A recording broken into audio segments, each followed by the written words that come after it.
What it do? What up? What up, CDL? What's good? What's good? What's happening? Wait, hold on. What up, fam? Peace. Hey, Tierra. What up, Zach? You finally made it. Woodley.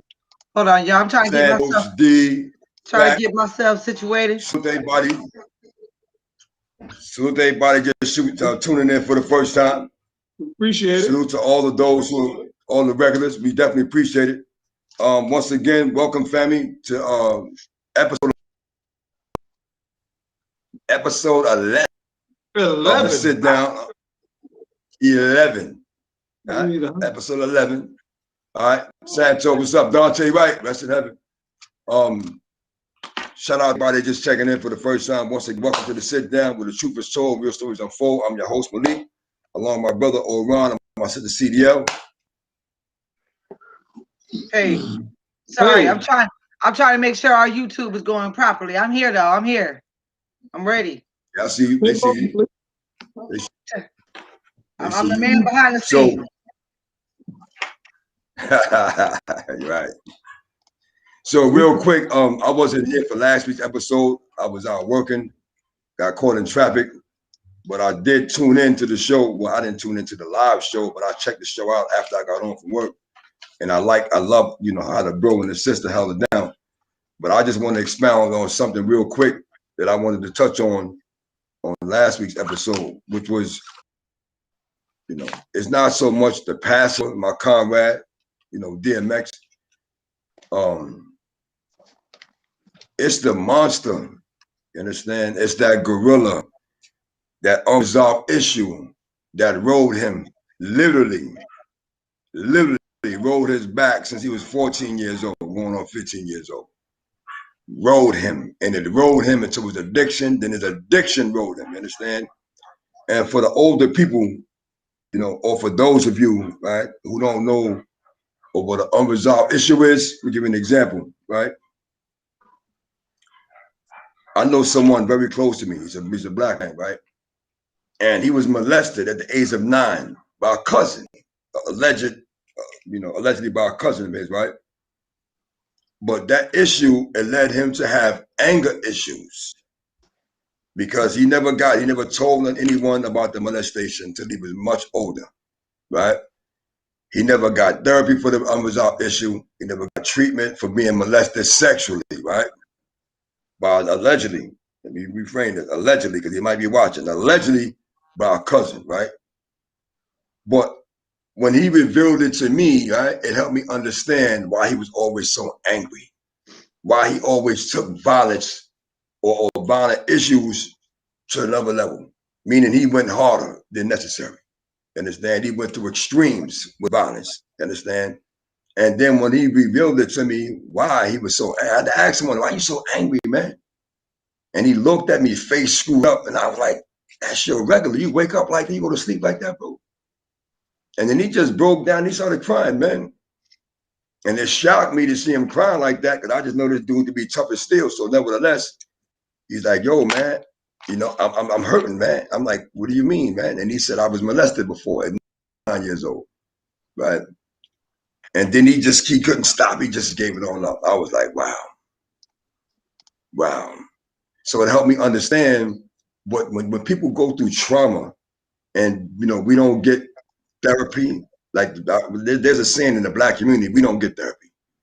We don't go sit on nobody's couch. We're not talking to nobody about issues that we got in the house or issues in the family.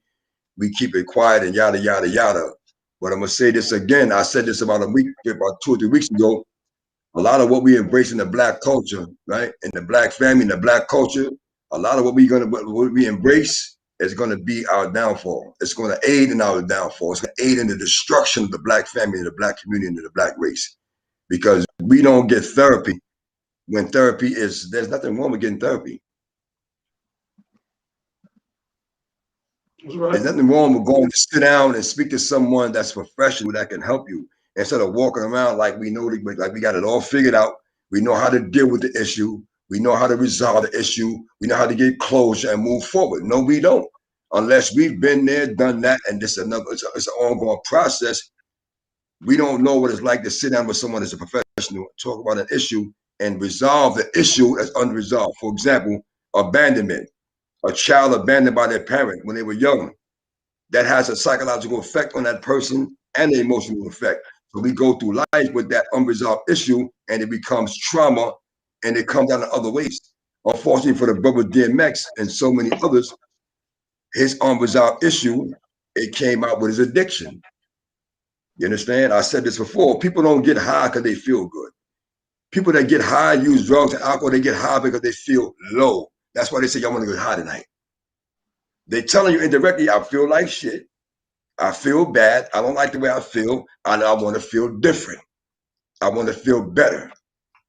You understand? So in conclusion,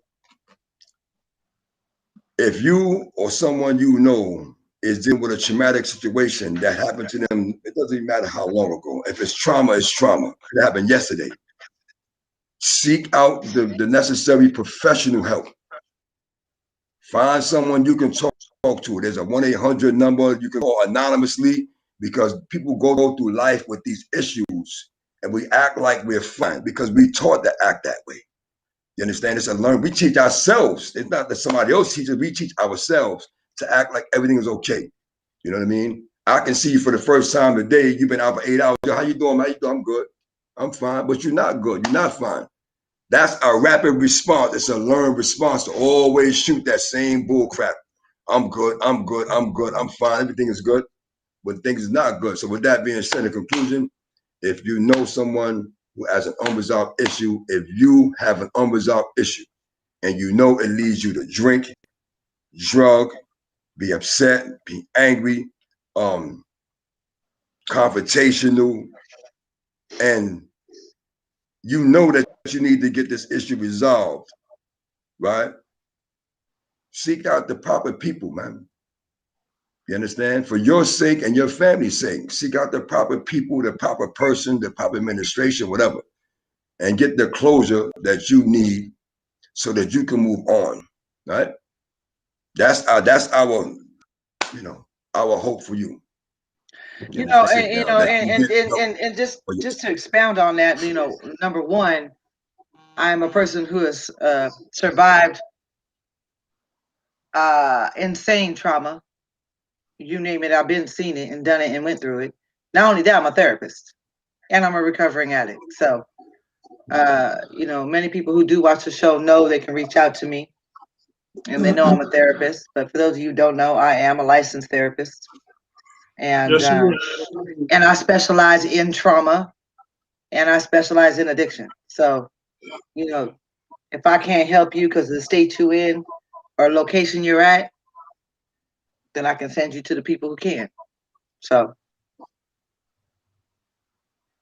and that's another reason why I started the nonprofit that I'm starting, because there's so many people, speaking of that, my organization, Never Too Late, that's one of the reasons, Malik, that I started that organization. I've worked in treatment and in recovery for a long time. And what I can tell you that is a fact is that, one, you have to have private insurance. And then when you have private insurance, they only allow you a small amount of time to get well, which is not near enough time. Not only that, you can be on, the state insurance, right? And you still are not getting the same quality of care. Then there's a whole huge slew of people who have no insurance and cannot get help.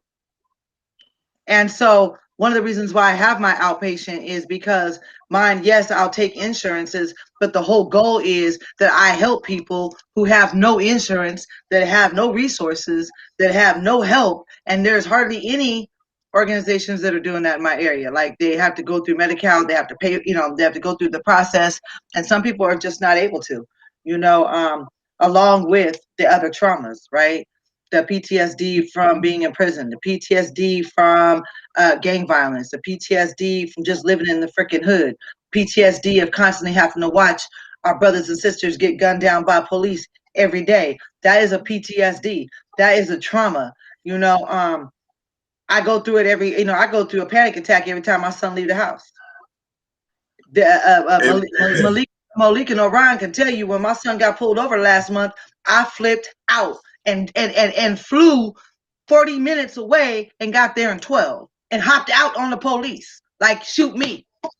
Shoot me. You ain't shooting mine. Shoot me. You know what I'm saying? So I have a panic attack every time he leaves the house. You know what I mean? And I mean severe panic attack. Like I have to sit and meditate and get my life together, and I'm frazzled most of the day. Whenever he's gone, every time he call, I panic. Oh my God, why are they calling me? You know what I'm saying? And I'm tired of living like that, man. I really want to bust into tears right now because of.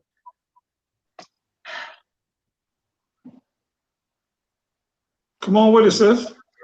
I'm fucking tired of every day wondering if he's gonna be okay and not wanting to smother him and let him go out and learn how to be a man, but wondering if my son's gonna be next. You know what I'm saying? I'm fucking angry, man. I'm angry. I'm hurt. After the show, I'm going to a protest in Hollywood.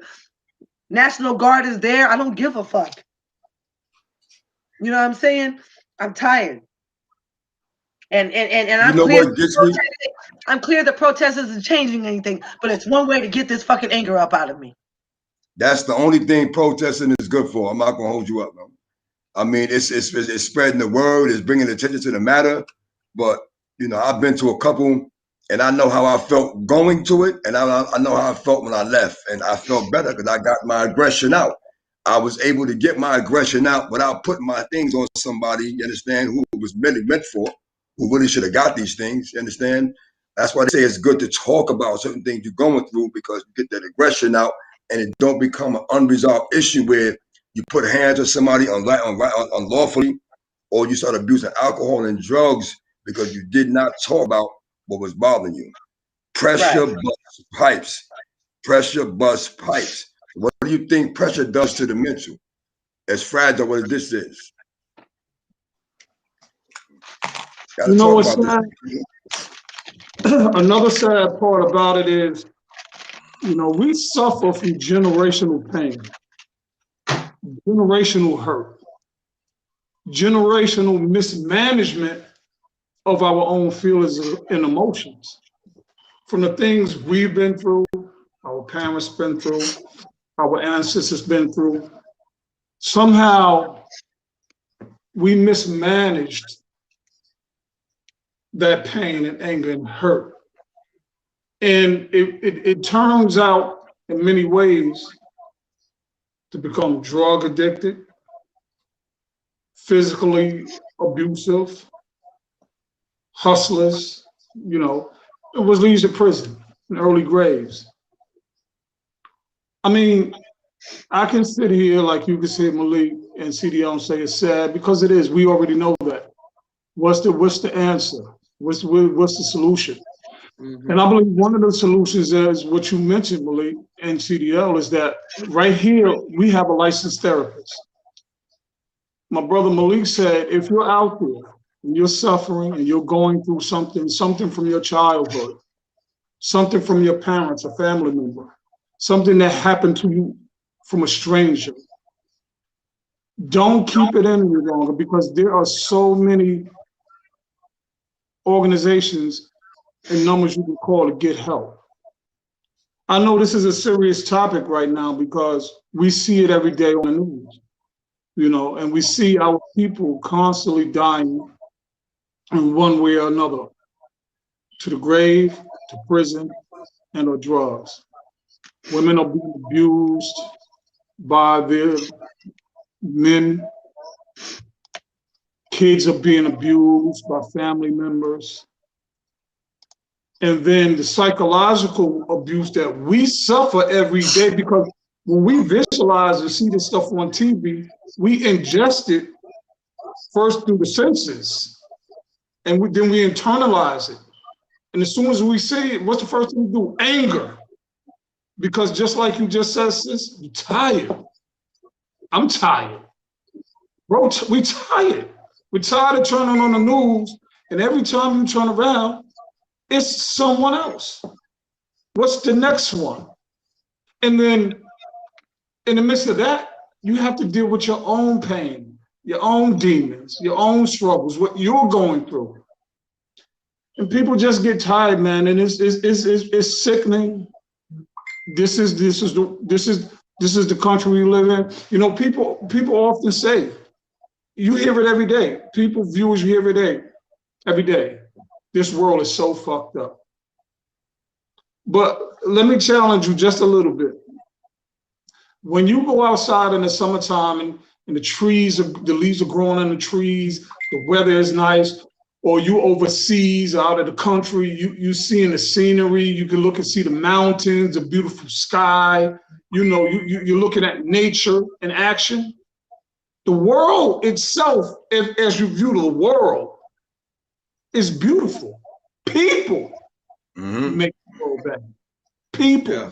So when I look at the world, I don't care if it's a cold winter day, when it's 5-6 feet of snow in New York. I love it. I'm like, yo, this is so beautiful. When I'm seeing, things moving in the order that it should be moving in this world, I'm like, this is beautiful. So the world itself is not bad. It's people that make it bad. And we just hope here at the sit down that we can offer you our most sincere views, opinions, words. We get straight to the matter. We don't sugarcoat it and downplay it, because we want to address it. And just like this topic we're talking about right now. So if you're out there, talk to us.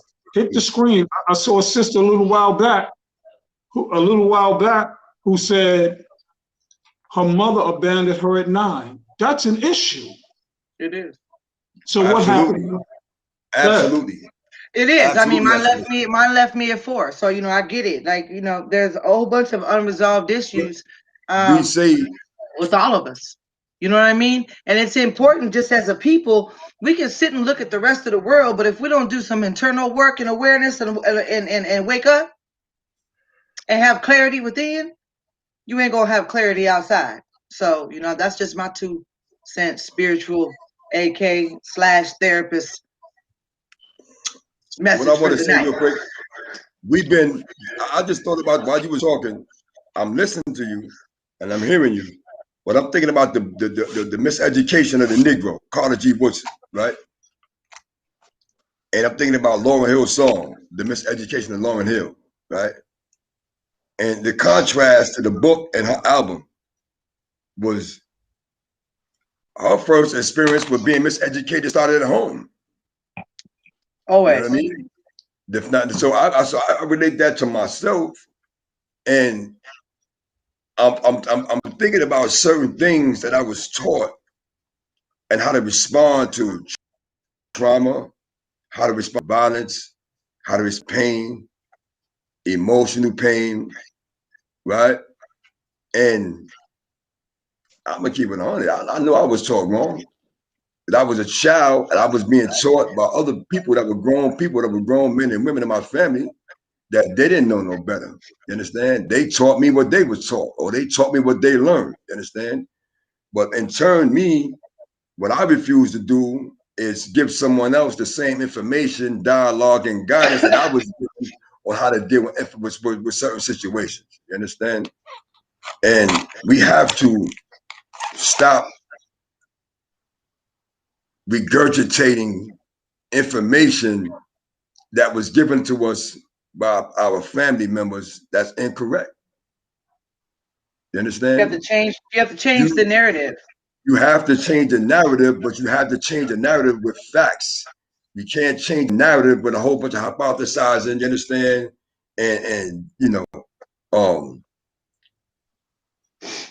with the button on repeat, you're just repeating the same thing, a bunch of inconsequential, insignificant information. And I call that, you know, useless information. There was a time when I was in the pen, there were certain books I refused to read. There were certain conversations I refused to have because of useless information, which is useless knowledge. If it can't be beneficial to me and I can't pass it to somebody else to benefit off of it, I know about it, I don't want to hear about it. And I have to get back to that place because it was beneficial to me. And they kept me in a certain zone when I was on that type of time where if it ain't beneficial on me, I don't want to talk, I don't want to hear about it. You understand? Because too many people are suffering, and we got to fix our own, man. You understand? We can't wait for nobody else to fix us. We can't wait for nobody else to, oh, snap, that's an issue you got, I got the issue too. We got to start talking about the things that affect us, the things that are hurting us and bothering us, and getting the help necessary. Unless you think that you good and you're fine, I know for a fact I'm not fine. My pops broke out on me for the first. I met my pops for the first time I was 9 years old. I ain't seen Duke since then. It was 4 hours he spent with me. If you want to see the story on that, go to YouTube and type in the Cons, the Dons, my program with my brother, and you'll see the documentary on that. I'm not even going to talk about that. That's neither here nor there. But I know I got an unresolved issue with my pops popping up when I was 9 years old. And then you spend 4 hours with me and you tell me you love me and you never came back, I got issues. That's a fact. I don't have abandonment. Look how it affected you, Malik. Look how it affected you, because I've heard this story. We've talked about this story so many times over, you know, over our brotherhood. And as a grown man, as a 55-year-old man, it still affects you from when you were 9 years old. And this is what we're talking about, people. If you have unresolved issues, talk to somebody about it. Find an expert. Find a professional. Because the longer you hold it in, it's going to come out somewhere else. Maybe in your kids, in your marriage, in your relationship, you know, personal relationships with friends that you can't have because you've been abused, you've been abandoned. So please, I encourage you, we encourage you, speak to someone, because here we have our brother right here still talking about it at 55, since 9 years old, where his father left him. So it's so important for, you know, African-American men, kings, to get our children. You know what I mean? It's just important. You know, I'm still rebuilding relationships from the time I was born, you know what I mean, in prison. And it's a process that I'm willing to die for and continue to do, because those are mine, you know. So, CDL. Yes. How you feel about that? What we're gonna do? What our bro was saying, you know, I didn't mean to cut you off, Malik, but I know the pain. No, it's all good, bro. We've heard it, you know what I mean? Right. So what we're gonna do, you know, we're gonna segue into one of our things we want to discuss tonight. So what I'm gonna do is show you guys, I think, 3 videos, and I think they're like 5 minutes a piece. Some of them may be 2. I don't know the exact time, but I'm gonna show you in a certain order. And I want, you know, and we've all probably seen clips of this and heard of this, but I still want you to watch it so we can talk about it in the present moment, because we sit in our homes, we watch this stuff, and then we just get this built up shit going on, and here we're gonna discuss it. So with that, I'm gonna start this first one. He said he's not gonna shut off the car, so. Okay. That's all right. Just keep an eye on it. Just get the right good. Just there. Put your hands on the steering wheel. No. What are you reaching for? No, whoa. Hey, Get out of the car, man. You got a gun right there. Whoa. Get out of the car. There's rights to this. Get out. There are rights to this. Do you have a concealed There are carry? rights to this. Get out. Hold up right there. It's open. My hands are up. No, you gotta. This is on body cam. You have a body cam, sir? Put your hands over your eyes. Do you have a body cam? Put your hand over your eyes. Do you have a body cam, sir? Put your hands over your eyes. Yeah, you're gonna I will send this dog on you. I will shoot you if you do. Don't fucking grab that gun. You have rights. Put your hand. You have rights too. You have rights too. Don't you dare. You have rights. You can't Don't you shoot me dare. here. This is unconstitutional. You know that. Right, you have a weapon, okay? Yes, I Don't. do. And it's Don't. What I need you to do. Hey, you guys listen. are grabbing me on this. Is also unconstitutional. Body cam request. Can you quit yelling so I can talk to you? You have a gun need more for me, units sir. right now. I need you to relax for me, okay? I will shoot you if this if that's a threat and so open that. You have no body cam. You know this. He has a My body hands are open. cam. My hands are open. Okay. My hands are open. You need to get out of the No, car I so do we not. can remove you I from do that not. weapon. You cannot. No, it is constitutionally owned. I see that. You have a concealed carry permit. It is not concealed. Yes, you can see the weapon. It's right there. Don't body do cam. it. Body cam. What are you afraid of? Don't do it. I'm not doing anything. Do me a favor. Just please step out of the car. That's all we're asking you to Oh, do. you're asking me not to gunpoint. Yes. Please. Conceal your weapons, please. No. This is how we Get out treat of each the other car. civilly. Please. This is not how we act civilly. You know Sir. this. Right eye! Right eye! You got cover? No. Just Yes, we do. don't. Just Do please. you have body count? Please. Do you have body Do not forcibly remove Do me not. from Don't. the car. Do it. You know Don't. that. You know that. It's not Please. I need you to get out of the car. Ouse. Then ouse. Hey, I see double blue, sir. They're gonna shoot me on double blue? Just relax. No, Please just relax. just please get out of the car. There's rights to this. You know there are rights to this. Listen, we can figure this out. We can talk about this, Oh, okay? this how But you right feel now, about this. we can't Listen. talk about it with you not listening to us. Just Well, not listen. You Okay. are first of the ground. all I'm asking you to You're do, violating my rights right now. Let go of me. You just put your hand on a gun, sir. Whoa! No, you pulled a gun on me unconstitutionally. Please. And I did my in response.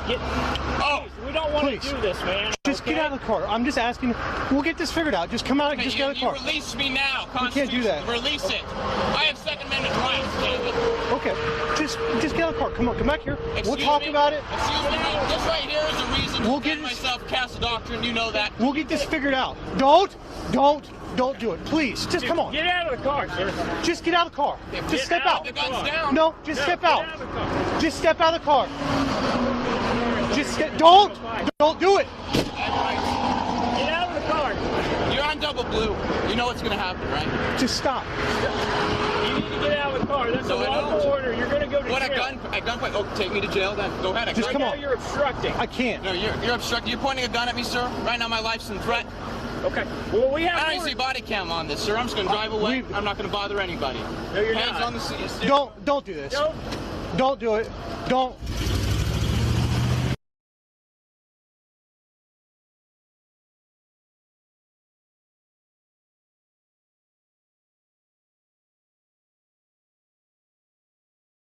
Away right now.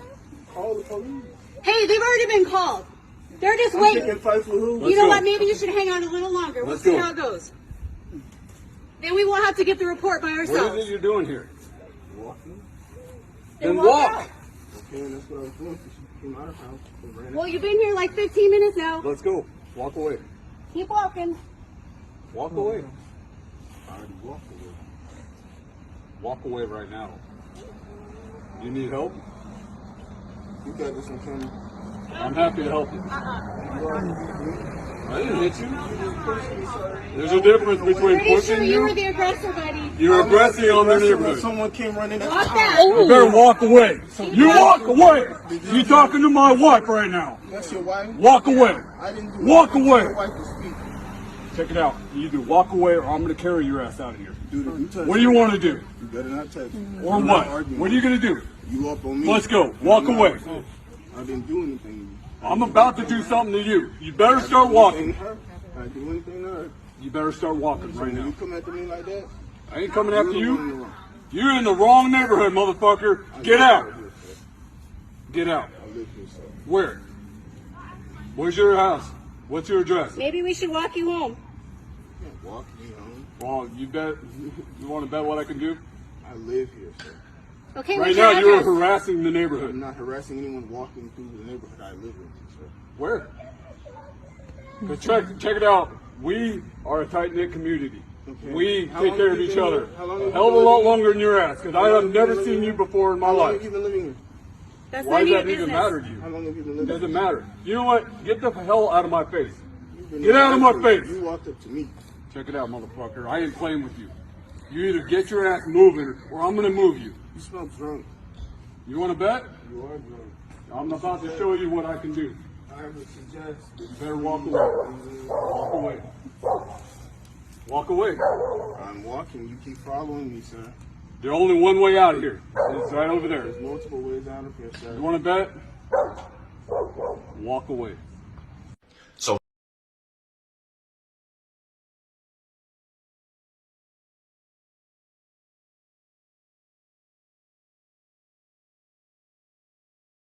Who was in uniform. That soldier now suing over the stop, and the governor of Virginia ordering the state police to investigate. Steve Osasami has all the details. Good morning, Steve. Good morning to you, Michael. There is a federal civil rights lawsuit over this video, which people are just now getting to see, and the Army officer seen in the video was driving home. What are you, a specialist, Corporal? What are you? I'm a lieutenant. Police in Windsor, Virginia overnight have announced that they fired one of the officers seen in this police body camera video that has angered everyone from the governor to people in the U.S. Army to civil rights groups. Get out of the car now. Get out of the car. Behind the wheel of this newly purchased brand new SUV is a U.S. Army second lieutenant, clearly dressed in Army fatigues. Lieutenant Caron Nazario is black and Latino, and the police say they pulled him over because his vehicle was missing a rear license plate. But as you can see right here, it had a temporary license plate displayed in the back. I'm honestly afraid to get out. Can I ask you what's going? When he refuses to leave the car, the officer, who is now fired, pulls out the pepper spray. Can you please relax? Get out of the car right now. This is not how you treat a vet. I'm actively serving this country, and this is how you're gonna treat me. I didn't do anything. Whoa, hold on. What's going? Hold on. Watch it. According to the lieutenant, when they get him out of the car, they beat him to the ground. Why am I being treated like this? The traffic stop was in December, and in the police report, one of the officers wrote that the lieutenant was eluding police because he didn't stop right away. In his lawsuit, the lieutenant says it was less than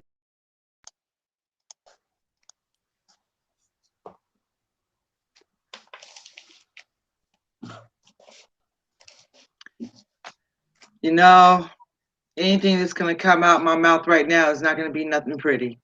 So I'll take off then. Damn it. Yeah.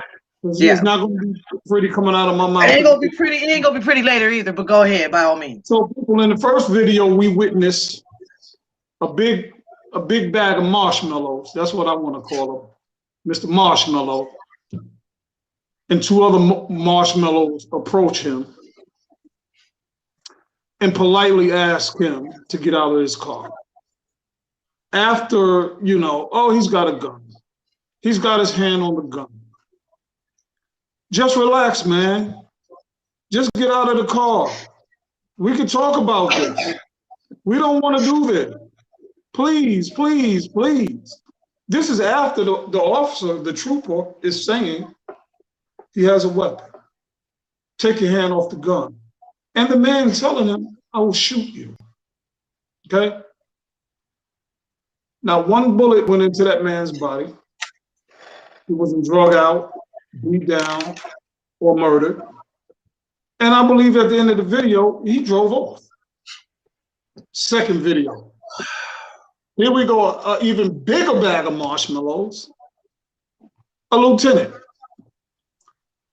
tries to make the young man so fearful and scared because this young man is walking through the neighborhood for whatever reason. What does he say? Because this is white privilege at its best. This is what we talk about. What are you doing in our neighborhood? What are you doing around?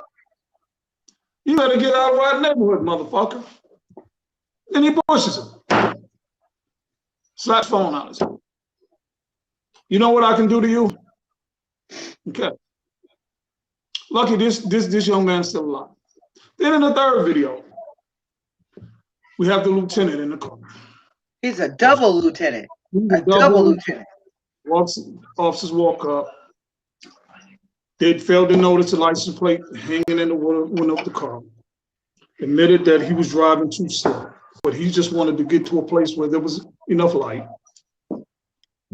Verbal confrontation ensues. I want to speed this up. Guns drawn. Get out the car. I don't care what you're talking about. Get your black ass, Puerto Rican ass out this car. I'm the authority here. I have a badge. I have a gun. I need you to comply. Shut up. Out comes the mace. Hold that. Then you want him to reach. He's smart. Take his seatbelt off. Oh, no, sir. If you want this seatbelt off, you take it off because you're not going to kill me saying I was reaching for something. He was smart. And the cop's talking about, oh, he assaulted me with the car, with the door, you know. And this was I believe this officer was Spanish. But did you notice the young guy officer? He was looking at the spawner, kind of like, what's going on here? I mean, like, man, calm down. Like, it ain't that serious. But hey, if you keep it going, I got to follow your lead. Luckily, this lieutenant, double lieutenant at that, made it home safely, and he's suing the police.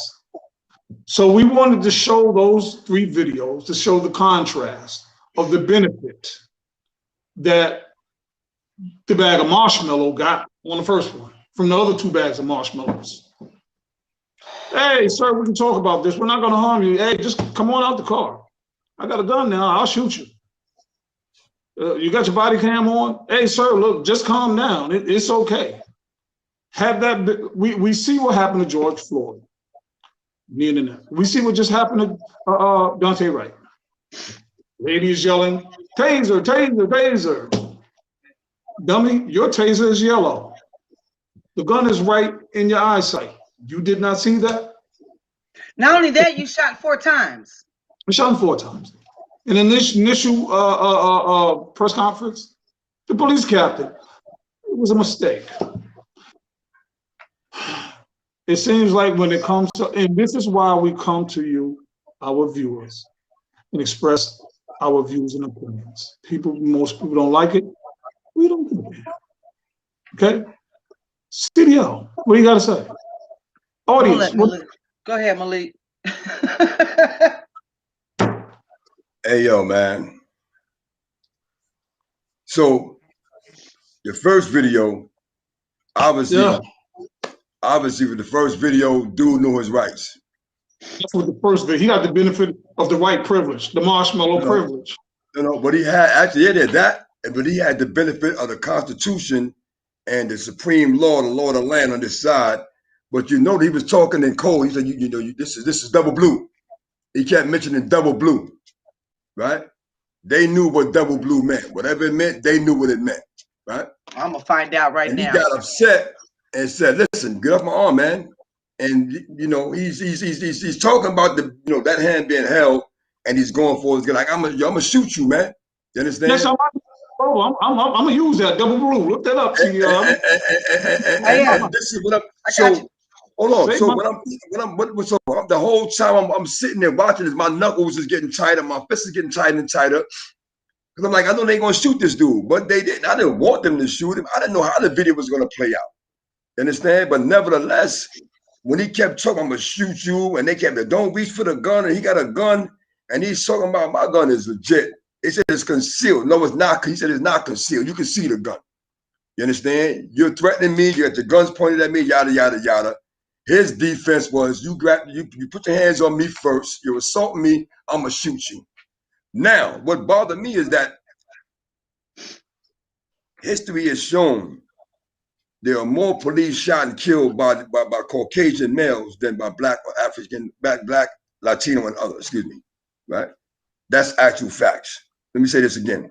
There are more police shot and killed by Caucasians than black, Latino, or other. That's number one, right? That's what made me feel like, oh, they're going to shoot this dude because they know that. They know that. They know that more of them are shot and killed by white men than any other race. They know that. That's what led me to believe they was going to shoot this dude or kill him. When that dude closed this door, while the other cop was saying, listen, let's just talk about it. You know, we can talk about it. You know, get you on your way, yada, yada, yada. His man is like, F that, right? When he closed that door and they begged, that one cop begged him not to pull off and he pulled off. Hey, shut up. The second video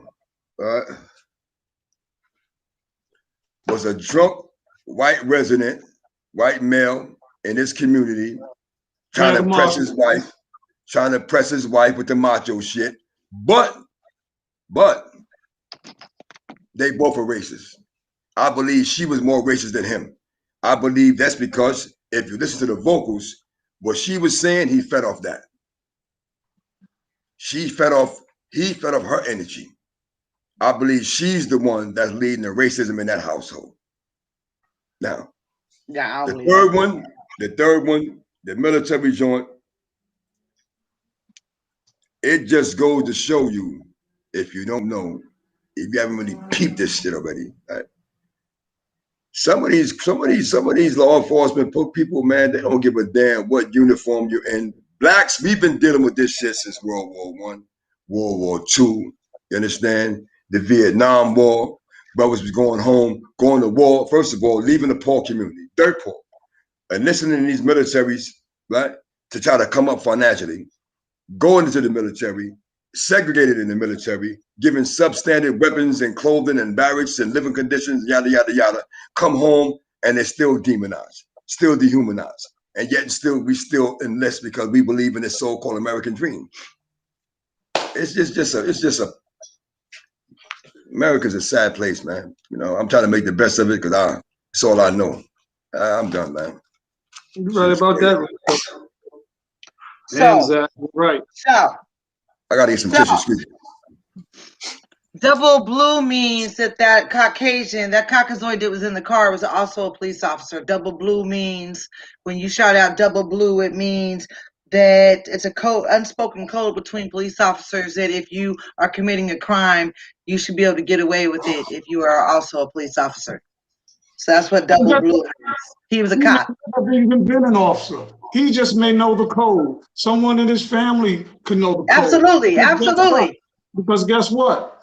He eventually got arrested. So if he was an officer and did all that, how did he get arrested? I'm just saying what double blue means. I'm just saying.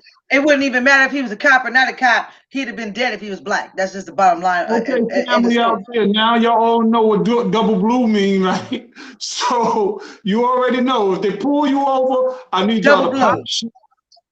And look, this is double blue right here, all right? You need to get out of my face or I'm going to shoot you. I'm not going for this shit. Double blue. So we do have a question. For some reason, our YouTube didn't show up on Facebook today. I don't know why, but I did post this link from here to the Facebook. So people are in here. So some people are inboxing me questions. They're watching, but they can't seem to find the chat in YouTube. I don't know why. I don't know what the problem is, but I got questions going on a whole bunch of different places. Anyway, so that's that's not the first Caucasian we've seen. I've seen countless videos of Caucasians coming out with yielding knives, running towards police, knocking police out, taking police's guns from them, and they're all alive. I've seen mass shooters go and kill up a whole bunch of people, shoot up some shit, and they take them to McDonald's before they take them to jail. Like, this is a never-ending narrative, right? A never-ending story. So, what we're clear on, we can be as mad as we want, is it's not going to change. White privilege will never change. I don't care what reform, what refund, defund, whatever the hell we do, white privilege will remain, period. That's not going to change. I don't care what constitution's rewritten, their privilege will still remain because that is just an unspoken privilege, right? It's not about, you know what I'm saying? They get white privilege everywhere they go. One of the questions was by Roland Wright, do we feel that police reform will make a difference? Depends on what that reform is. I mean, that can go 100 different ways, right? Because there's 100,000 different views in this country about what that reform looks like. So, I mean, if it's the right reform, yeah, it could work.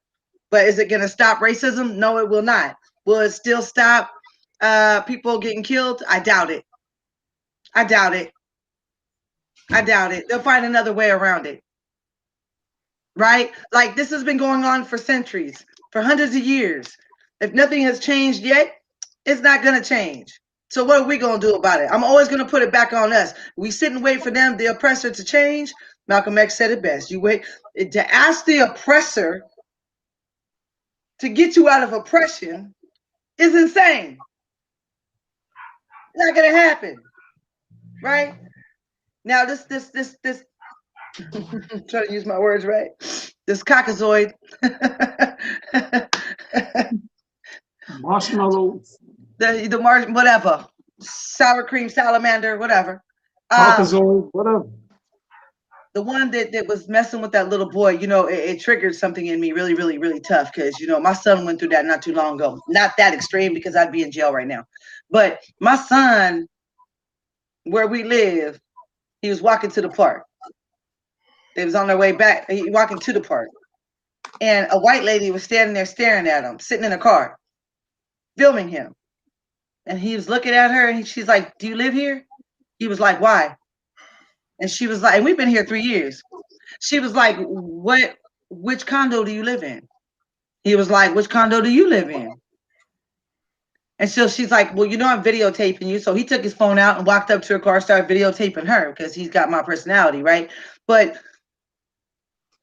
it's insane how just the white privilege, like the privilege, the entitlement is the word I'm looking for. Like I don't give a damn what gives these individuals the entitlement to think that you can question anybody, period. Like the caucasity of it all. The caucasity. The caucasity of it all. Right? To think that you can just, you know, and the young man lived in that. Luckily, that drunk white man who was a lieutenant got fired. Right? But you know that's only happening because heat is on right now. But you know, when it dies down a little bit, it's going to be business as usual. No, it ain't going to die down. It ain't going to die down because we ain't going to let it die down. That's number one. Number two, everybody got a cell phone. My grandson just turned 14. He had a cell phone since he was 4. At 4 years old, he had the iPhone 4 at 4 years old. It ain't going to die down. It's just going, ultimately, race not going to die down. You understand? That's what I don't think it's going to die down anytime soon because I'm not talking about racism. I'm not talking about the racism. I'm talking about racism. Okay, but that's not what I was talking. What I was saying is it's going to die down. The right privilege isn't going to die down, and you cannot have. I'm talking about the people of color rising up. Everyone's heated right now, but when it calms down, it just gets loud again. You know what I'm saying? The caucasity just gets loud again. So that's the only reason why he got fired is what I'm saying. Is because it's heated right now. Because there's a whole lot of heat in the media and everywhere else. Any other time he wouldn't have got fired. I think he got fired because his commander-in-chief wasn't with the bullshit. I think he got fired because his commander-in-chief, right, may have been a white male, white woman, whatever he or she was or is not with that bullshit. And it was within their rights, and it was within their rights to fire this dude because, oh boy, when he went overboard when dudes said, "I'll fear for my life, I'm scared." You should be. You should be. Here's a dude that served in the military, right, with big guns, right, under heavy fire, in the trenches for real. This fat clown that had drew his gun on him, he probably never been shot. We weren't talking about that case. I wasn't talking about that case. We're talking about all freedom. In conjunction with white privilege. Finish up, CDL. What you saying? I'm sorry, Malik. No, go ahead, Malik. I'm finished. I'm not in the mood today. Finish. Go ahead. My point was, I mean, I don't agree with Malik. That military kid, that military dude, I don't have to agree with you, brother. My thing is this: that white man who was punking that black boy walking in the neighborhood got fired only because the heat is on right now. because of the recent killing, because of all the Black Lives Matter stuff. If it wasn't heated across this nation right now, that dude would not have got fired. He'd have walked away like they always do, like they always have. They're even racist in the military. So I agree. You know what I'm saying?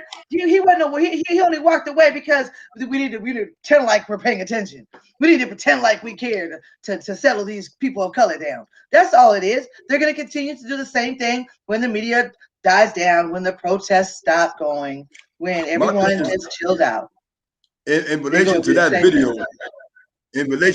video, me personally, I don't think. Yeah, he should have been fired. Absolutely, right? But got beat up. But on the other hand, from what I saw in that little clip, right, I'm playing devil's advocate. I didn't see enough that rose to the occasion that he warranted him being fired legally. From my perspective, as a citizen, he should have been fired. That type of behavior, that mentality, because what you did was you exercised your mentality in a physical way. Your right, thoughts, they just did it to make an example. Or because some of these police chiefs are out with the bullshit. Some of these police chiefs, they're white. I'm saying, He wasn't a cop. He was military. The white man was. Which one? The punk and the black dude, the young kid. Yeah, I heard he was military. He wasn't a cop. He was military? Yeah. Yes, he's military. Wow. I mean, I don't understand. Well, anyway, good riddance to him, but I'm just talking about the mentality in and of itself, man. You understand? No, I understand what you're saying, though. Actually, legally, they do. I mean, yeah, I don't see how what they do on their personal life, even if they got in a fight or whatever they do in their personal life, have to do with the military. But then again, the military, unlike the police officers, although there's some bullshit in the military, they're not as, they're much more strict than the police in a lot of ways. You know what I mean? The military hold their people to a higher standard than the police do. Hey, sis, Rico has a question. You want to read the question? Yeah, I asked it about the police reform, and then he said when the block showed up, black people, they punk ass the state. He said I can't find it. Where you at, Rico? Oh, Rico. Oh, Rico. I'm sorry, I was on rolling. I hang out with these two individuals all the time, and I get the name messed up. My question is, what steps would we do to take action because protesting isn't enough? We keep asking this question over 5 million times. How can I get to the question below that? Which one? Like the question, how can I bring them up? I need to see all the questions. Just scroll. Scroll. How? I'm trying. I don't know. I don't know how you see them over there. All right, bro. We live now. We can't be doing all this. How do I do it? You got to figure it out. Not Malik. Anyway, so the third one with the double lieutenant that got jacked up by the police, man. What killed me the most is the fear in his face. Let's answer this question first. What steps do you need to take besides? I'm thinking you had some good. I think we've answered this 100 times. There's not no one answer. Like, for real, we can't protest. We've talked about we need to have laws changed, right? But how do we get the laws changed? We have to have policymakers. We need to have people who are doing lobbying. We need to have people who are doing the writing. There's a whole bunch of steps that need to be involved. But the first thing we have to do is be unified. That's first. Who's we? Who's we? We people of color. Oh, okay. I mean, if you want to unite with the racists, you're more than free to do that. I think Malik. I'm not going to unite with them. Audience, like, what do you mean? Like, who? Of course, we're all talking about us, and John, AJ, you talking about eye for an eye, brother. Listen, in a different world, that would sound good. So now, if we all run out here with our guns and knives and talking about eye for an eye, what's going to happen? Half is going to be in prison. Half is going to be in the graveyard, and other half is not going to stand up. And I think other half is going to be blind. That's right. I can't see that. Wait a minute. You talking about? Wait a minute. Oh, you know what I mean? And the truth is, we're outnumbered. Eye for an eye. No, we ain't. Eye for an eye sounds good, but the fact of the matter is that you can't kill racism, man. You cannot kill racism. You cannot kill the mentality. You understand? These people that live like that, that think like that, that subjugate their family members to that type of ideology, you know what I mean, have to willing be, want to stop engaging in racist practices. You understand? They have to stop being that way. It's just like anything else. If you're a drug addict, you're a criminal, you're a pimp, you're a hoe, you're anything negative, therapy can't change you. It can give you some insight. You have to want to stop the bullshit. I never heard it like that, Malik. I never heard. You cannot shoot racism. You can't shoot it. You can't kill it. That was a good one, though. I'm going to use that one. I'm going to steal that one, bro. It's sad. Jug, what up, Jug? What up? I would love to sit down and have a conversation with any white male. I don't care how old you are, how young you are, how diesel, how fit you are. I would love to sit down one-on-one and have a dialogue with you and ask you some real ish, right? And help you get down to the bottom of your bull-ish. You understand? And why I think and believe that you're the way you are. Because I'm going to say this again. Black folk ain't did nothing to you. To you or your kind, right? For you to be racist towards us, we did nothing to you. You understand? Nothing. I kind of scared I'm not going to go back to the boat and not doing none of that. I'm talking about 2021. We did nothing to you. What I believe, and I'm going to close with this, what I believe is you mother skunks are jealous. You understand? You're jealous because our culture is popping. Our skin tone is popping. Our vibe is popping. Our energy is popping. Everything we do is popping. Except for the bull crap you put in the community. You understand? The drugs and the guns. Everything else we do is popping. You understand? And your children are following our culture. Your 15 and 16-year-old daughters and sons, they listen to rap music 24/7. They talk the talk of the black community 24/7. And you get tired of going home and you hear that shit. And you can't, and so you know white folk, they don't beat their children. I don't beat your children. Go in there and sit down. No, fuck you, mom. They ain't doing nothing. So what you do, you can't beat it out of them. So you come to the black community, and you want to shoot it out of us. You get your aggression that you can't take out on your wife and your children because of what? So you bring that negative mentality from work, right? You can't take it home, so you bring it to the black community. But we got something for you. Keep it up. We got Look, hey, you know what though? These two individuals had Jeffrey and J-Ban had a good point. We're I'm gonna speak for myself. I ain't gonna speak for my brothers. I'm so convict-minded, right? Convict-minded at times. Con-minded that we thought eye for eye automatically. I still think like a convict. So what I'm saying is I automatically assumed that they meant eye for eye as in we don't go out and kill folks. That is not what they were talking about. They were talking about eye for eye and accountability. So this tells me where my brain is today. So they just clarified what they meant by eye for eye. I know what it meant now because he clarified it. Yeah, that's what I'm saying. All right, Tyrone Woodley. Tyrone Woodley, excuse me if I'm pronouncing it wrong. I see you understand that. Well, we're glad you showed up. Later now, we're glad you're here. Jughead, what's good, Jughead? I told Jug, what up, Jug? I concur with you, sis, and I concur with the brother Malcolm. How long you gonna, we've been like turn the other cheek.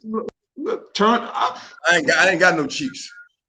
We've been getting beat for so long. How are you gonna just tell the man that's beating you to stop something that he enjoys? It's not going to change until we say, something, enough's enough. Well, I'm not even having more. You ain't putting no more stripes on my back. You're not shooting another one of my children.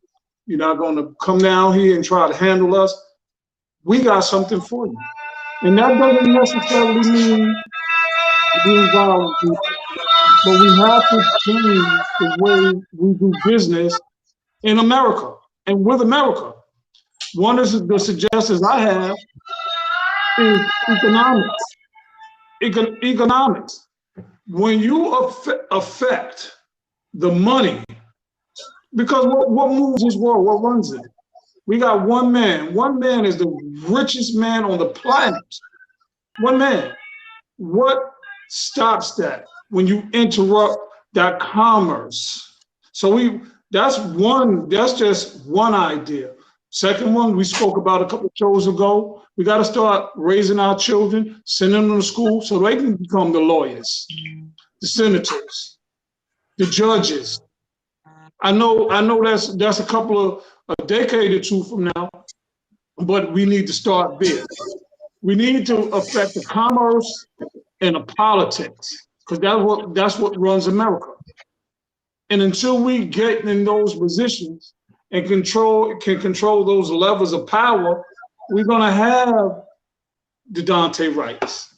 Because as Malik said, you can't put a bullet in racism. You just can't shoot it. There's always gonna be it. But guess what? If our people is continuing to be afraid to stand up and have conversations like this and talk the truth. The truth. It's not truth to power. The power is in the truth. Not the other way. I speak truth to power. No. I speak power to truth. However, the truth is in the power.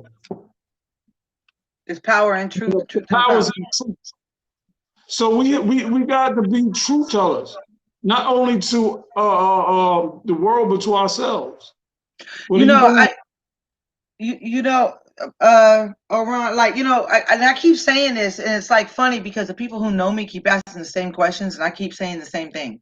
And I don't know if people want to hear an easier, softer way, or they want to just keep asking the question, pretending like they're concerned, but really don't want to do shit and get off their ass. But I'm going to give you an example. I have a nonprofit I'm starting for this reason, because I ask myself these questions. What do we need to change? We need to build Black wealth. We need to build generational wealth. We need to educate the people. So I'm creating a community resource center to help to educate the people, to start Black schools, to do these things. And then it's crickets again. And then the next week we're asked the same question. What should we do? And I'm not talking about here in this platform. I'm talking about for years. I keep being asked the same question because I've always been talking about the same things we're talking about right now. This is not a new phenomenon for me. It's part of my conversation and thought process.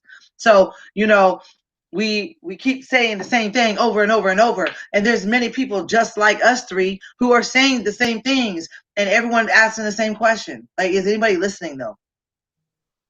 Is anyone listening? Well, we got some people listening. I'm just checking.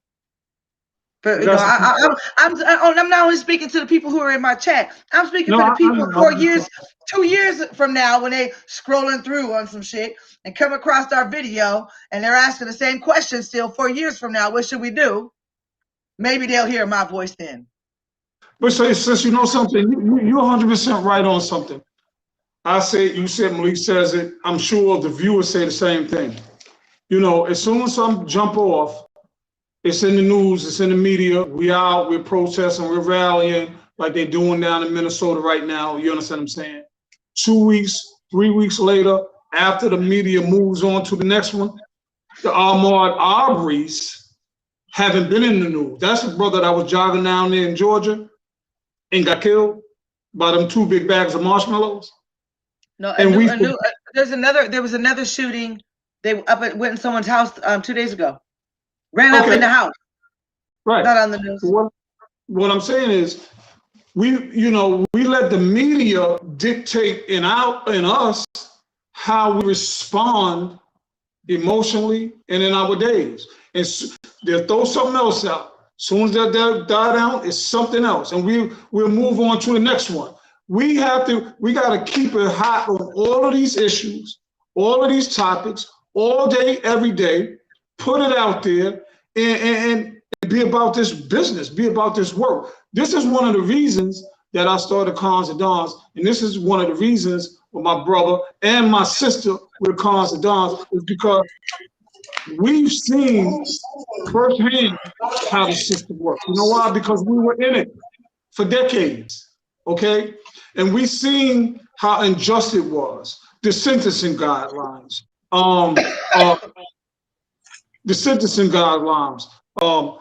representation in with your lawyers. high bonds for you and I, low bonds for them. So we know firsthand he had constant dons, and this is why we want to tell those stories of those men and those women who made it through, came home. It's redemption, because I always say, he always say, and even CDL says, there's life after prison. So now we're home. This is the first time that you're seeing 3, and we're going to say it again, probably many times, bona fide ex-convicts on a platform talking with some sense. See, we're no longer there where people wish we would have stayed in that mentality. So from all the evil and the dirt we did, Malik, serious? Bro, I just broke my fast, bro. Love, but like, you know, I fasted all day too, but come on, Aki, we live. I know. Man. I love you too. This is a little bit professional. I ain't eat yet either. So this is why we do the works that we do collectively. Because if you would have if you would have knew our mentalities 5, 6, 10 years ago, you would never have thought we'd be here speaking the way we speak today on the topics and the issues that we're speaking about today. It's a 360-degree turn. So when I look at my bro and I look at my sister, I'm like, yo, I'm proud of us. You understand what I'm saying? Whereas I know where we've been from. We know where we've been, where we come from. You understand what I'm saying? And this is why we bring this to you, because we want to engage. We love the answers of the questions that you ask. You know what I mean? We do our research and we try to keep this thing, you know, as fresh and sometimes heated, but it is what it is. You know what I mean? So I, in a nutshell, I love it. Love you, sis.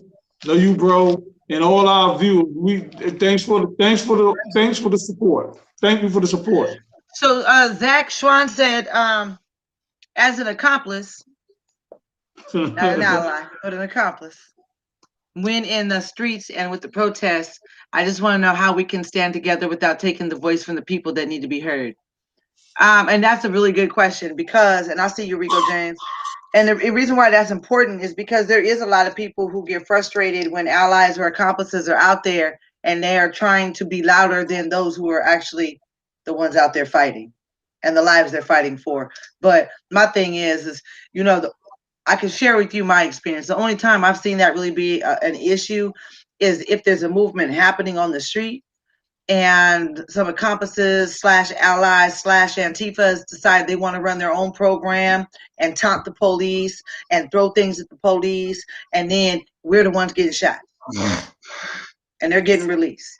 You know what I mean? So it's about following suit, right? It's about following suit. You ain't running nothing. You out there to stand in solidarity. You ain't running nothing. It ain't your movement. Rico said, I was asking to confirm I'm doing the right things, just getting other opinions. And I know a lot of people have questions right now. Wait, did I miss something, Rico? A lot of our people don't want to see us rise. Some just want us to be the next man on the whip. Our people need to be educated. Okay. AJ.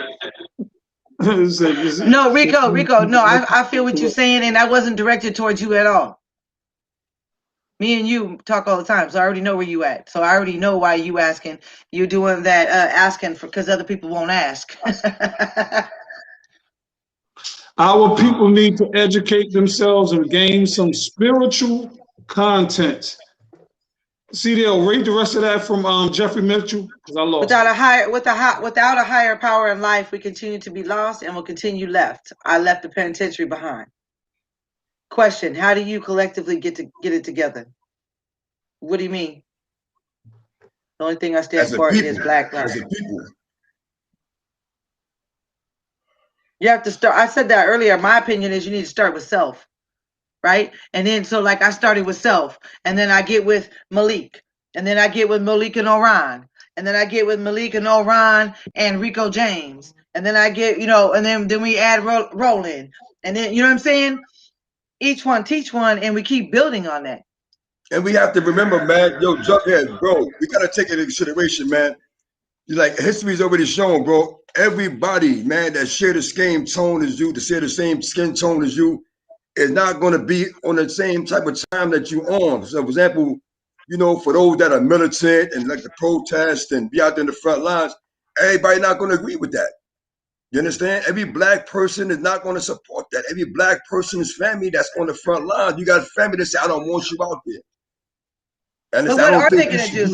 But you know, everyone has a role. But what? So while there is some people have different roles, what's the other role? Sitting that's at home? The point. They have to figure out their role because there's multiple. This protest, this movement is multifaceted. Cons to dons, multifaceted. The sit down, multifaceted. The sit down, they're not just three people sitting down talking. You see what I'm saying? So everybody got a role to play. People have to figure out what their role is and be comfortable playing that role. You can, like the Panthers said, there was a time of the Black Panther Party. Listen, let's bring some water, bring some tissue, bring some paper towel, bring some paper plates, bring styrofoam plates. Everybody not built for frontline action. You have to know what you built for and get in when you fit in my opinion, just my opinion. Absolutely. I agree with you 100,000% on that one because I don't care what's going on. Like I said, you know, there needs to be writers, there needs to be lobbyers, there needs to be, you know what I'm saying? There needs to be frontline. There's a whole bunch of stuff, but what you can't do, what I believe is the biggest problem is those who do nothing, right? I don't care what voice, Malik said it a week or two ago, silence is violence. There's ways to speak without being on the front line or on YouTube, but silence is violence. I don't care who it's from. And it ain't all skin folk, kinfolk. So, you know. Ooh. Hey, Jughead, I think the answer to your question, as we best could Jughead. Collectively. We call him Jughead. Oh, okay. I'm like, who's Jughead? That's a childhood friend of ours. That's the bro. We're gonna meet him soon. Is that Jeffrey? Yes, ma'am. That's Jughead. I think collectively, we all, like the brother just said, and the sister just said, we all need to, okay, what's our strengths? Who's going to be the accountant? Who's going to strategize? Who's going to bring the pens and pads and pencils? Who's going to do this and do that? Collectively, we have to bring our strengths and talents to the table and let that reverberate throughout, you know, the culture and our people. Because we first of all, we have to get one mindset. What are we doing? Where are we going? What do we want? And before that, you know, you have to go in the planning stages, okay? And then create the project and then make that manifest. So we got to get together and say, what do we want? Because right now, all of us are angry. Let's be honest. We all are angry in some reason. You know what I mean? That's why we come here, to share with each other, to vent with each other, to ask the questions and hopefully get some kind of answer. So we need to get together collectively, have these conversations, as we always say, after the sit down with your folks and your family and your people, and ask them the next week to tune in so we can, because we have to become a family. You know, we can't do this here and this there. You know what I mean? So everybody needs to play their role. You know, get in where you fit in, play your position, bring your strength, bring your talents to the table, and say, listen, we want to buy that building right there. Now, we don't have a lot of money, but guess what? We all have talents. We bring them talents together to put the plan together to get that money to buy that building. We can't do it separately. And we should not be doing it separately out here. It's too many of us out here. You understand what I'm saying? And I want to say, hey, all I can focus on, man, because I do have answers and solutions. I do have answers. I do have some solutions. So the only thing I can do is just do what I do. And either people are going to catch on or they can just sit back on their couch and watch CNN and MSNBC. You know, Jeffrey, you made a statement that militancy only leads to death. And, well, you know, there's some of us who are willing to die for the cause. So I don't necessarily believe that. And I also think that there's different ideas on what militancy is, right? There's a difference between militancy and military. So there's different ways to be militant. But I won't, you know, I'm one who will, for example, a militant move. I explained earlier, I don't know if you were in here. My son got pulled over. He's 18 years old. If I'm in the vicinity, I'm showing up to that spot, because if they're going to shoot anybody, it's going to be me and not my son. That's militancy to me. That's one form of how I express my militancy. Being on the front line when that young man got hung last year in Los Angeles. Showing up when the KKK is present, trying to intimidate our people. I show up on the front line. Whatever that means and whatever that takes, I've made the conscious decision for self that I'm willing to take that risk for the people. Some of us have to die in order for some of us to live, and I'm clear on that. Right? Unfortunately, I don't want more people to have to die for us to stand, though. That's all I gotta say about that. We all are diverse in our opinions and our views, but the one thing we don't have is collectively is unity. I'm just, but you know, my thing is, it is unity, and like Jeffrey just said now, like the road to redemption is love. So I'm not gonna band up and unify with racists. Period. Hey, it's not I heard for something. me. I love Judge. Assalamu alaikum, first of all. And I love you in the whole nine. But I'm gonna disagree with that. And we read the same book, okay? That road to redemption is not love, because you can love and love and love, and your ass is gonna find yourself in the grave. Okay? They and don't we care. all trying to get to the Jannah, the paradise. You understand what I'm saying? But God also tells us is at the same time, in so many words, don't be no fool. And if you know the same, if we read the same book, he says, hate what I hate. I love what I love. Hate what I hate. I hate injustice in my people. Hate what I hate. This is Allah. This is God. Okay. Good to forgive and be humble, but sometimes you're humble to a fault. And it costs you. It costs you your life. It costs you your money, your children, your relationships. Like, we got to keep this thing in context, because we are right here, right now, in 2021. And people keep talking on TV. I don't care what you're talking about. CNN, yo, this is 2021. This shouldn't be happening. It happened in 2020. It happened in 2019, 2018, 17, 16, all the way back. So what the hell is the difference, because this is 2021? Absolutely nothing. It's just another only year. Thing now is we have cameras on our phones. That's the only difference. This is exactly why I said you cannot shoot racism. You can't lynch it. You can't box it up. You can't ship it to another country. You can't put it in a box and bury it in the sand. You can't put it in a steel box and put it in the sea and send it to the depths of the ocean or to the ledge abyss. It's a mentality.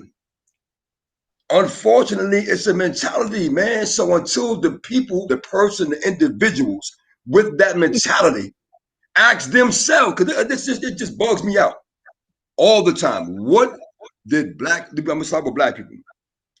What did the black or the African American or the American Negro do to you for you to be racist, lynch, murder, castrate, rape, enslave, humiliate, dehumanize, right? What did these people do to you? What did that people do to you? This is my question, any racist. What did blacks do to you? We're not going to talk about the Indians, the Asians, and the others. We talking about black folk. Because black folk right now and Asians be in the spotlight. What did black people do to you? Now, I don't want you to answer the question. I want you to ask yourself the question, for you racist. Man, what the black, why am I racist? They didn't break into my home. They didn't rob me. They don't sell drugs in my community. My own kind sells drugs in my community. My own kind is robbing and breaking into stores in my community. So, why in the hell am I racist towards that black man, that black woman, that black child? Ask yourself that question, man. And for those of you who may have been a victim of a crime against a black person, with a black person involved, I'm sorry. I'm sorry that happened to you. I am, but it doesn't give you cause to hate a whole race of people. Look what you just said. What have we done to you? Yeah, what we do? But look what you've done to us. Yeah. Rape, murdered, hung. As a whole people. Communities, towns burnt down. And listen, let's draw back a little bit because I do want the viewers to know, because this is going to be on our site. This is going to be on our site, and people are going to view it. So I want to be just a little bit of core, of reason right now. Educational purposes only. This is for education and just a little bit of calm. We are not angry. We're not militant. We don't want to burn down everybody's stuff.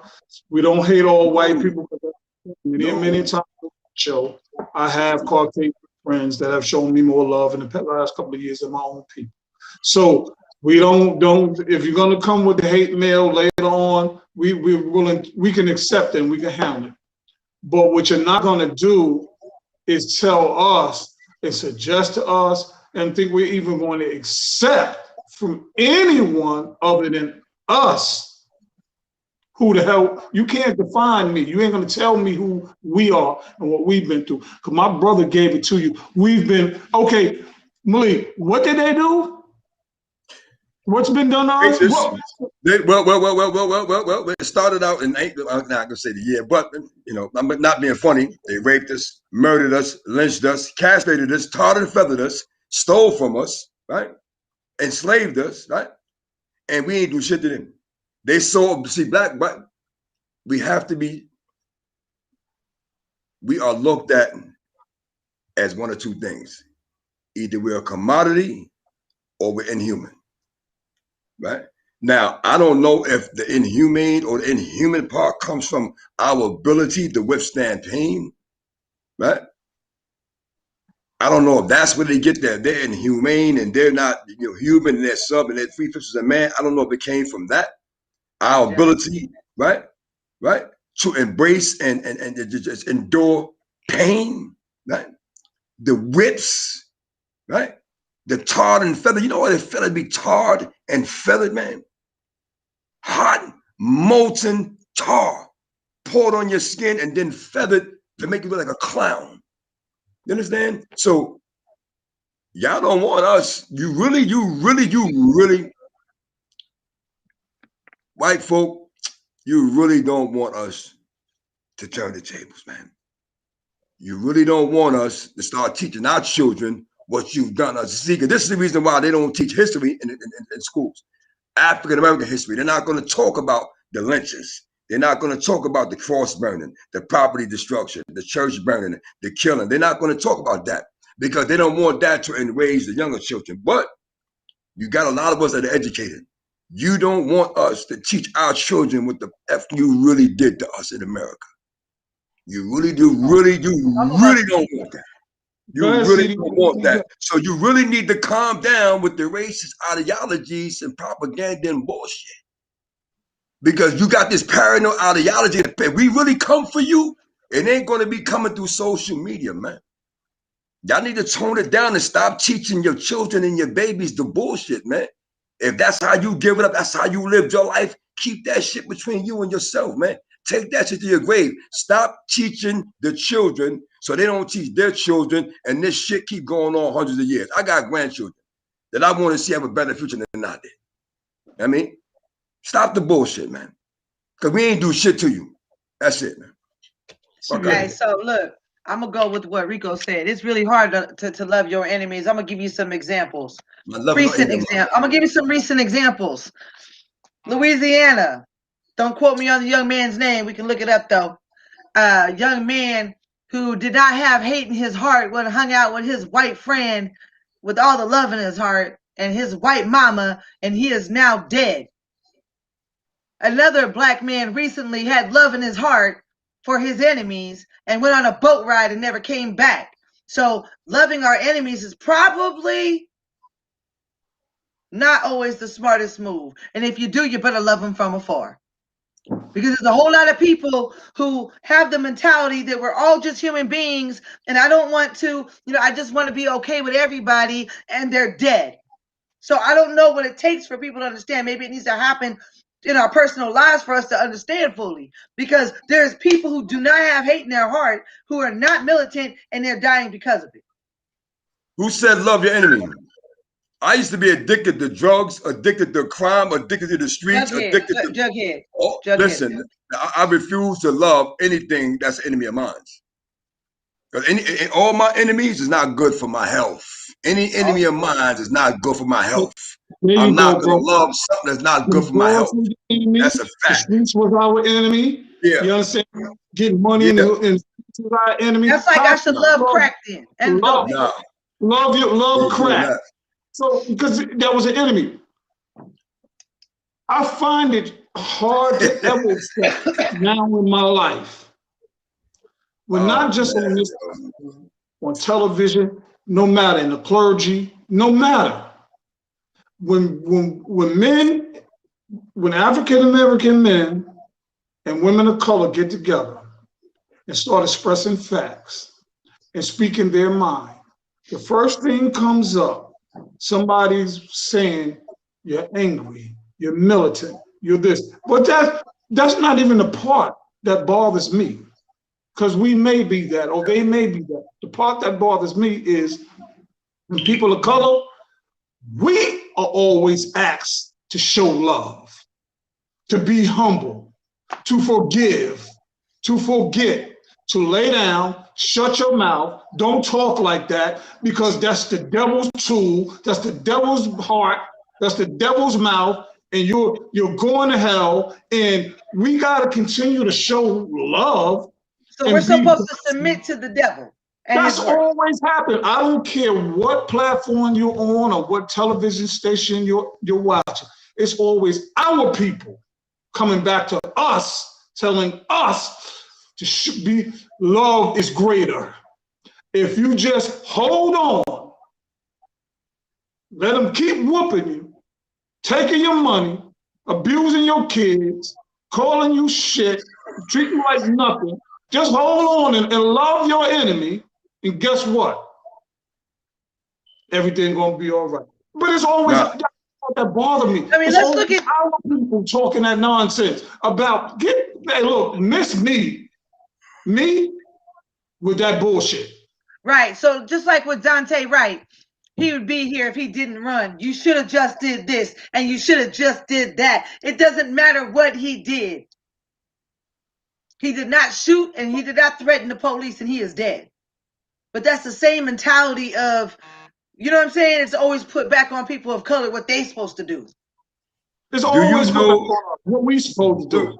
You see, this is that Stockholm syndrome. You understand? And people don't even understand what the Stockholm syndrome is. But a lot of people in our community, they have adopted the Stockholm syndrome.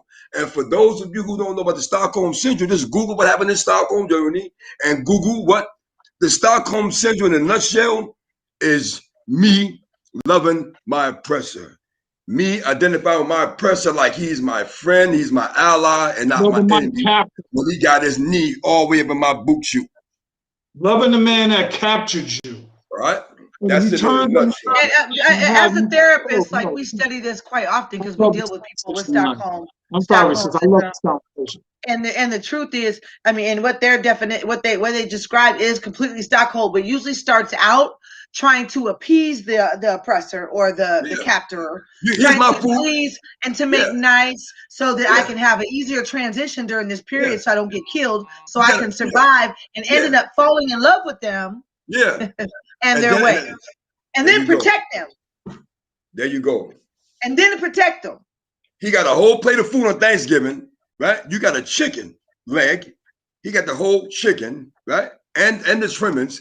All you got the leg. Here you go, sir. Hey, bro, I noticed, right? Because I'm looking.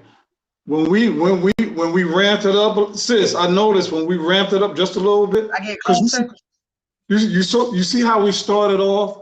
We started off on a passionate topic about abuse, get out. I started off angry and crying. Okay, but when we started out, the tone was just so easy. Follow me, right? It was just so calmly because it was real. But people out there, this is why we call this a sit down, because it's real. You can't have hot without cold. You can't have you have the same. You have light, you're gonna have darkness. So you're gonna get the truth through every stage of the sit down. But I noticed when we ratcheted the tempo up a little bit, because I'm looking at the live and I see the numbers go down. It's they talking crazy now. And those are the ones we're talking about was never going to be on the front line, who's going to talk that good talk. And I'm not saying y'all personally, but matter of fact, it could be. I noticed when we ratcheted it up just a little bit, when we switched the tempo, you know what happened? There was like this, and yeah, they're talking about some good stuff. Oh God, they done went crazy. I'm looking at the, put it out there. Yo, I want the people, whether you're listening and commenting or just listening and not, we're not angry, we're not upset, we're not disillusioned, right?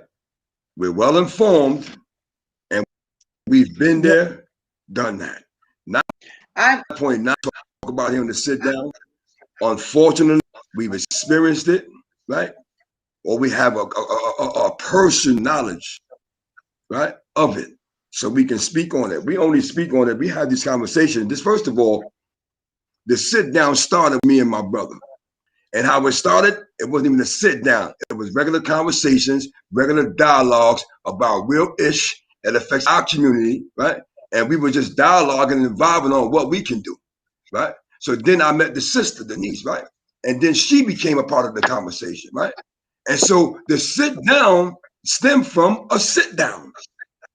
Yeah, right. You understand? We was having this sit down before we invited you to sit down with us, because we're real and we're sincere and we're passionate, man. And just to clear it up, I'm angry. And love is cool. We're not. Love is cool. Love is good. Yeah, yeah. But we just want you. That's a fact. But we just want y'all to be clear, man. The sit down is not. I'm gonna say this. I want you to be clear. The sit down is not your average. Never will be average, and it is really, really, really not just for adults. It is for the adults to have a conversation with the young people. It is for you adults with young people in your home, in your lives, around you, that you can effectuate change on a daily basis. It is for you to have a dialogue with them and sit down with them after we close the laptops and after we go on with our night. It's for the sit down to continue. It's not about being on here for an hour, hour and a half, having social dialogue about real issues, and then that's it. When we finish this show tonight, she's going to the front lines. My brother's going to go run this. My brother, and when I say the front lines, you all know the front lines. She's going to the protest, and not in the back, in the front. No bullhorn, or vocals, a voice box, and a fist raised, and was popping. My brother is going to go run his company. I'm going to eat, because it's Ramadan. I'm going to finish my food, right? And sit down and take notes, and sit down and take notes and prepare for Monday's show. Because God willing, we have a guest coming on Monday, right? Yes. Bring a friend, tell a friend to tell a friend to tell a friend. This is somebody. Yeah. So with that being said, I just wanted to put that out there so that you people really, really clear, man, on what this sit down is about and how it came about. Right? Hey, right quick before you go in CDL, listen. People, I spoke to my African brother yesterday, right? We had a good conversation. He's over in South Africa. Love him to death. Makuno, what's up? Shout out to Makuno. You know what he said to me? Because I think I mentioned it to CDL yesterday. He said, or maybe I didn't. He said, bro, the one thing I want you three to do is never stop being who you are. Say it with the way you mean it. He said, because guess what? When Lamborghini made Lamborghinis, they didn't make them for everybody. No. That's why the price is so high. So everybody's not going to be able to get a Lamborghini. Same way, no, everyone's not going to be able to want or tune into the sit down. That was a hell of an analogy. I said, and that's good with us because we do understand that our brand of truth and speech may not be everyone else's. But guess what? You know, when you come here, you're going to get the @real Malik, the real CDL, and the @real Orion. You're going to get the real. We're going to talk. We're going to speak to you in a language that we understand. As family, we should be able to talk like that. Because I spoke about it last show. Go watch the last show. But everybody can't buy a Lamborghini. And guess what? Everybody's not going to like to sit down. But collectively, us three right here, we always are going to have honest conversations, not just with ourselves, but with you all. So we thank you. I'm sorry, CDL. Hey, so I just want to shout out to Jeffrey. It wasn't that you were misquoted, and we didn't say that you said that, or I may have said that, but what I meant by that is we were talking about racism and the hate that they have for the people, and you were talking about love. Rico James said, "I can't love my enemy," because we couldn't. I think me and Rico couldn't understand the correlation between your messages about love, and we're talking about people who hate and trying to kill us. So and so I'm not putting those words. If I said it like that, I apologize. Those were my words. I'm not going to, based on the comments that you made, I refuse to unite or love my enemy. So that's not on you. That was on me. And Rico. I'm gonna put Rico James. That was a good comeback to the comeback, and I want to come back with that comeback myself. You heard? This is why I don't miss much. I don't miss we much. have our sister. This is why we have our sister, because me and bro sometimes we'll take it there, but sister be like, yeah, let me put this thing up here. Yeah, I'll be watching the chat like, Yeah, I'm watching it. I'm on it. Yeah, Miss Jug, but like so I said, Jughead. Lemonhead. Okay. Hey, Jug, that's our sister right there, CDL, the one we always tell you about. You know what I mean? I'm doing He probably don't like me right now. He probably don't like me right now. Listen. I'm hard to take at first. Homie's one of the realest ones you're gonna meet. That's a fact. Show you're gonna meet him. 20-some odd years. Hey, Jeffrey, tell him to stop talking about it and be about it, because I'm trying to hit Brooklyn and they keep talking about it. That's all I'm gonna say. He out there right now. He's the one that keep me posted on what's going on with X out there in Yonkers. Because that's where he is. That's where he is right now. Yeah. What's up, Harry Black Power? He late, but he here. That's my bodyguard right there. He's my cyber guard. All right, so what's happening? What we doing? What we got left? We out of here, y'all. We out of here. I gotta feed some people at the house, and then I gotta hit boots on the ground, man. And hopefully I make it home back safe tonight. Listen, so real shit. Prayers. Yo, real shit. National Guard is real thick in LA. National Guard don't play out here. Watch them rubber bullets. Watch them rubber bullets. Watch them rubber bullets, man. Something happened to you, we listen here. Hey, just if you don't hear from me by the end of the night, you need to look up my name and make sure I ain't in jail and just bail me out. Oh, that part ain't the problem. Issue. Yeah, don't worry about me, because I ain't got nobody's number memorized. So somebody just just saying. All right. So with that being said, once again, we thank you. We thank you. I'll be out there, Rico James. We appreciate you for tuning in. For those who have always tuned in, thank you for showing love. For those of you who are first-time guests, thank you for showing love. And once again, this is a sit down. We ask you at the conclusion of this sit down, right? We ask that you continue the discussion, not even about what we were talking about. Just have a discussion with the young people, man. Change the narrative. Change the way some of these young folk have a conversation. Because most of them, unfortunately, and I'm saying this from personal experience, from someone that worked with young people for years, man. Most of them don't even want to hear this kind of dialogue, man. Because it's not fashionable, it's not trending, and it's not what's popping. And it is what it is, man. You know, I was there. We've all been there. Young didn't want to hear that grown folk. I don't want to hear that shit. But we have to change the narrative so when they do come of age and they can listen to the narrative or want to hear the narrative, it's beneficial, man. Because useless knowledge is just that, useless knowledge. All right. So with that, we bid you love, peace, and hair grease. And Monday, hey, listen. Tune in Monday. We got a special guest. Tune in Monday. If you don't tune in Monday and you watch it off air when it ain't live and you can't ask your questions to this individual that's knee deep in the industry, and I'll give you a little bit. He's knee deep in the music and the entertainment industry. No, right? Just give him a little bit. They'll see his money. Bring a friend. Yeah, that's it. Bring a friend, bring your popcorn, bring whatever you want to bring, man. Just be prepared, man, for Monday at 7 o'clock. God willing. With that being said, peace. Hey, Jughead wants to be on the show.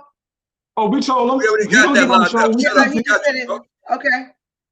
We already got that. I already told you that. Judge, in about 15 minutes. Call me in about 15 minutes. Yeah, inshallah. We're going to get on the call together, inshallah, huh? Yeah. All right. Matter of fact. Right. Yeah. What? We'll do that? All right. Yo, John, we'll call you in a minute on your cell phone, not the other gadget. And inshallah, me and the bro on the three-way. All right. Love y'all. All right, everybody. Peace. Thanks for all our viewers. We appreciate you all tuning in. You show us love. You ask the tough questions. You know what I mean? You show yourselves. And we thank y'all so much. You know what I mean? We know it can get heated sometimes, but family need to always be able to talk. When we family, if I could talk to my family like that. So we talk, man, and don't ever get it twisted that we have issues behind the scenes with each other. We all talk shit and speak our mind. So it may sound like we beefing, but we ain't. We ain't beefing because guess what? When they get it twisted, when they get it twisted and think we beefing, guess what's gonna happen? They gonna catch the smoke. That's a fact. That's a fact. Hey, listen. Thank you to Rico James. Thank you to Jeffrey. Thank you to Alicia Page. Tell your son to check it out. DJ M Ames, Alicia Page, D. Everybody else. Thank you for your comments. Everybody. Thank you for tuning in. See you Monday. Have a good night. All right, y'all. Stay blessed. Hey, Tirani, what's that? Tyrani Woodley. Good night, sis. Thank you. All right. Hey, she said turn notifications on. Tirani Woodley, she said turn on notifications. Since you didn't have she's telling everybody to hit the notification bell, guys. Okay. Hit like, share, subscribe, and hit the notification bell. All right, y'all.